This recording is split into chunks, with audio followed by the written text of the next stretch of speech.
Capítulo 6. A cura da crença.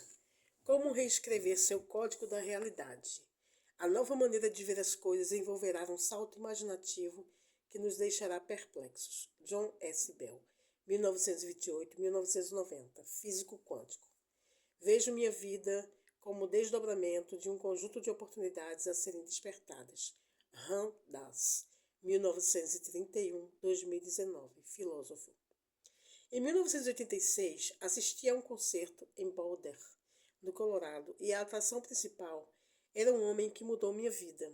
Seu nome era Michael Hedges, e ele foi sem dúvida um dos guitarristas mais talentosos do século XX. No verão daquele ano, ele estava em uma rara turnê solo que incluiu o local íntimo onde eu conheci.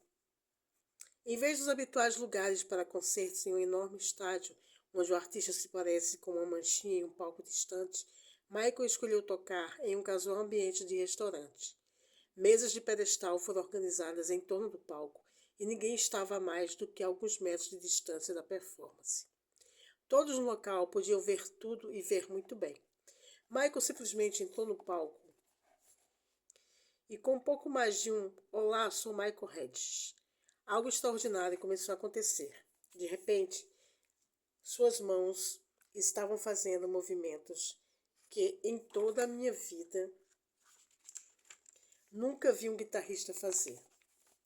Quando ele começou sua performance, desacompanhado, seus dedos esticaram e dobraram de maneiras misteriosas para formar os acordes e criar sons, proporcionando ao ambiente uma sensação que só posso descrever como surreal. E nem tudo aconteceu só nas cordas. Nunca deixando que faltasse uma só batida, a parte de trás e as partes laterais de sua guitarra se tornaram a seção de percussão para os toques e solavancos que ele tocava entre as notas. O que era ainda mais surpreendente é que seus olhos estavam fechados durante todo o show. Fiquei tão comovido com o que vi que passei pelo pessoal de sua equipe e caminhei até ele durante o intervalo para agradecê-lo por uma noite tão poderosa. Surpreendentemente, ele me saudou como se me conhecesse por anos. Ele me deu as boas-vindas quando subi ao palco e juntos caminhamos até seus instrumentos e ele passou a me perguntar como certos efeitos soavam em toda a sala. Conversamos até o programa recomeçar e eu voltei para o meu lugar. Fiquei absolutamente encantado com o restante do show. Nunca mais tive a oportunidade de falar com Michael. Embora eu sentisse que provavelmente faríamos isso em algum momento, sua morte repentina em dezembro de 1997 impediu que isso acontecesse. Apesar de a minha noite com ele ter sido breve, foi uma experiência que mudou minha vida. Sou guitarrista desde os 11 anos e tocar um instrumento continua a ser uma das paixões mais consistentes da minha vida hoje. No decorrer dos primeiros 6 meses, quando estava aprendendo a tocar, fui doutrinado na forma e no estilo da guitarra clássica. O nome diz tudo. Há uma postura especial que o corpo de um guitarrista clássico é ensinado a adotar. As mãos estão posicionadas para pairar sobre as cordas, mas raramente elas tocam a face do próprio instrumento. Embora seja lindo assistir a isso nas outras pessoas, sempre me pareceu estranho e rígido. A razão pela qual eu compartilho essa história é simplesmente esta. Observar Hedges naquela noite de 1986 mudou para sempre a maneira como eu pensava em tocar uma guitarra. Nos cerca de 90 minutos em que ele esteve no palco, ele absolutamente detonou todas as regras e quaisquer ideias preconcebidas de forma e estilo que estavam enraizadas em mim desde anos antes. Foi tão libertador para mim vê-lo em sua paixão que ela também me libertou na minha. Tudo o que o Michael fez foi compartilhar seu dom, mas ao fazer isso ele se tornou a demonstração viva de uma possibilidade maior. E essa é a chave para transformar o que acreditamos ser verdade sobre nossa vida e nosso mundo. Para mudar as limitações de nossos passados pessoais, nossa mente precisa de um motivo para mudar o que acreditamos e de um bom motivo. A história está repleta de exemplos de crenças que estiveram entrincheiradas durante centenas ou às vezes milhares de anos e depois mudaram da noite para o dia. A história também descreve o que acontece quando as ideias a longo tempo, sustentadas que apoiam tais crenças, são substituídas por algo tão radical que toda uma visão de mundo de repente tomba e cai.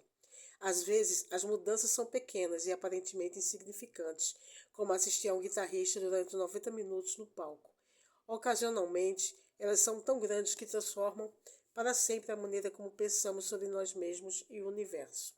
No verão de 2006, por exemplo, 2.500 cientistas se reuniram em Praga, República Tcheca, para a Assembleia Geral da International Astronomical Union, IAU, por causa da descoberta de que existem outros pedaços de rocha ainda maiores do que Plutão orbitando o nosso Sol. Ele foi reclassificado como um planeta anão. Aconteceu exatamente assim, em 1 minuto. Plutão era um planeta real, no mínimo seguinte, deixou de ser. Embora essa reclassificação surpreendesse e entristecesse algumas pessoas, no esquema geral de nossa vida, isso teve pouco impacto.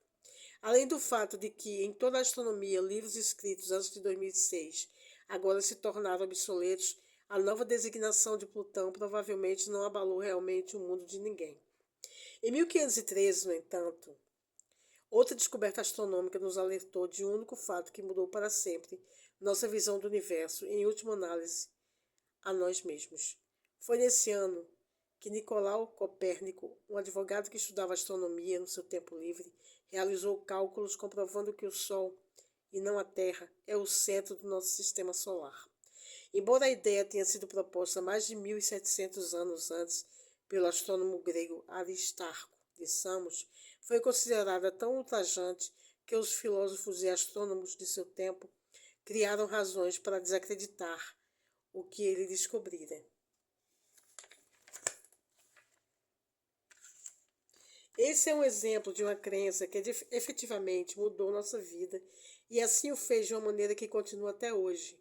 Quando o livro de Copérnico, de Revolutionibus Orbium Coelestium, foi finalmente publicado após sua morte em 1543, todos, desde os líderes da Igreja Católica Romana até as pessoas comuns na rua, tiveram de ajustar sua maneira de pensar, a fim de abrir espaço para um sistema solar centralizado no Sol.